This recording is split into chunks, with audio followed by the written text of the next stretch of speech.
Hello every one, ഇന്നൊരു simple pot ഉണ്ടാക്കാൻ പോകണം കേട്ടോ.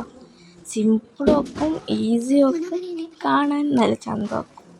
സോ ഞാൻ ഈ കാർഡ്ബോർഡ് ആണ് എടുത്തിട്ടുള്ളത്. കാർഡ്ബോർഡിൻ്റെ ഈ ഒരു ലൈനാണ് എടുത്തിട്ടുള്ളത്. എന്നിട്ട് അതിലോട്ട് യെല്ലോ കളർ പെയിൻറ്റും കൊടുക്കുന്നുണ്ട്. സോ എന്നിട്ട് ഞാൻ ഫെവിക്കോൾ ഇട്ടിട്ട് ഒട്ടിക്കാൻ നോക്കി, അത് ഒട്ടുന്നേ ഇല്ലായിരുന്നു. പിന്നെ ഞാൻ ഗ്ലൂ ഗണ്ണൊക്കെ ഇട്ടിട്ട് ഒട്ടിച്ചതാണ്. സോ അപ്പോഴൊക്കെ ശരി നിന്നു. പെയിൻറ്റ് കൊടുത്ത് പിന്നെ ഒട്ടിക്കാൻ പാടില്ലേ എന്തൊന്നും എനിക്കറിയില്ല. പിന്നെ ഞാൻ അതിൻ്റെ ഉള്ളിലേക്ക് ഒരു പ്ലാസ്റ്റിക്കിൻ്റെ ഒരു ഇത് ഇട്ടിട്ടുണ്ടായിരുന്നു കെട്ടി നിൽക്കാൻ വേണ്ടിയിട്ട്. ഇത് ഞാൻ ഷോക്കേസിൽ വെക്കാൻ വേണ്ടിയിട്ട് ആക്കിയതാണ് കേട്ടോ. സോ ഇതാണ് ഫൈനൽ ലുക്ക്.